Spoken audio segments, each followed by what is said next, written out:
నా పేరు రవలి. నా వయసు 30 సంవత్సరాలు. నాకు పెళ్లి అయ్యి 3 సంవత్సరాలు అవుతూ ఉంది. మా సంసారం 3 పువ్వులు 6 కాయలుగా హ్యాపీగా జరుగుతూ ఉంది.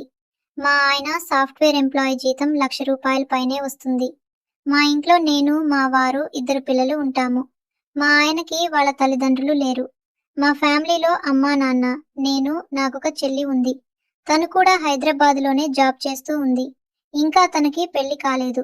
తను తెల్లగా, మంచి శరీర ఆకృతితో, ఎగువలు దిగువలు అన్నీ సమానంగా చాలా అందంగా ఉంటుంది.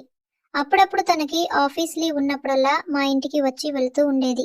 ఆ మరుసటి రోజు ఆదివారం కావడంతో శనివారం సాయంత్రమే తను మా ఇంట్లో వాలిపోయింది.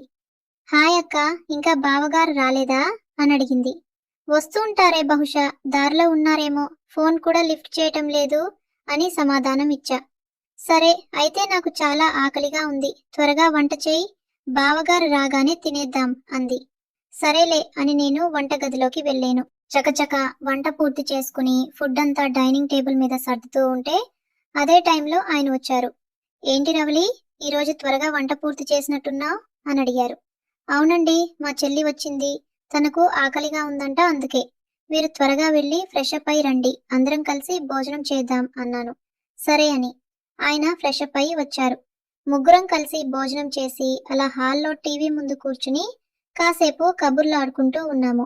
ఆయనకు ఆఫీస్ నుండి ఏదో ఫోన్ రావడంతో బెడ్రూమ్ లోకి వెళ్లి ల్యాప్టాప్ ముందు పెట్టుకుని వర్క్ చేసుకుంటూ ఉన్నారు. మేమిద్దరం మాట్లాడుకుంటూ ఉంటే నా చెల్లి అదోలా ఫేస్ పెట్టింది. ఏంటి, ఇంతసేపు బాగానే ఉన్నావుగా, ఇప్పుడేమైంది అలా ఫేస్ పెట్టావు అన్నాను. నన్ను చాలా రోజులుగా ఒక ఇష్టపడుతున్నాడని వెంటపడుతున్నాడే, నాకేం చేయాలో అర్థం కావడం లేదు. నాకు వాడు అటే ప్రేమ ఏం లేదు, కానీ కనీసం వాడితో ఆ పని చేసుకుందామని కోరికగా ఉంది అని చెప్పింది. ఓసే తల్లి, నువ్వు అంత పని చేయకు, వాడేమైనా వీడియోలు తీసుకుని బెదిరిస్తే చాలా ఇబ్బంది అవుతుంది అన్నాను.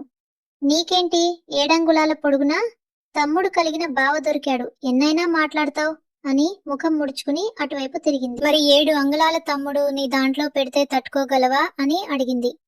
7 8 అంగుళాలైనా సుఖంగా తట్టుకోగలను అనింది.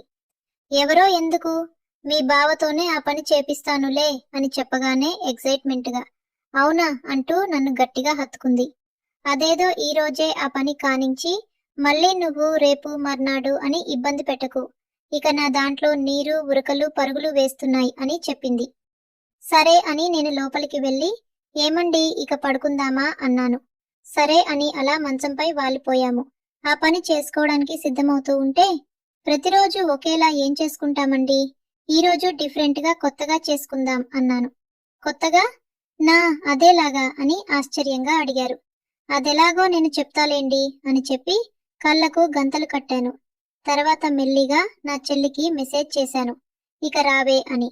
అది రావడమే తమ్ముడుపై ఎక్కింది. ఓరి దీని దుంపతెగా, ఇంత ఫాస్ట్ ఉందిరా అని నా మనసులో అనుకున్నా. ఆ వీడియోలు ఎక్కువగా చూసేలా ఉంది, అందులో లాగానే రఫ్ ఆడిస్తూ ఉంది. ఒక అరగంట సేపు రఫ్ పాడించి పండ్లని తినిపించడం మొదలుపెట్టింది. తనిమి తీరా ఒక 5 నిమిషాలు తినిపించేసి తమ్ముడు బయట కక్కకు ముందే నోట్లో తీసుకుని సిరప్ అంతా చుక్క కింద పోకుండా తాగేసింది. అలా సెలవు దొరికినప్పుడల్లా వచ్చి తన కోరికను తీర్చుకునేది.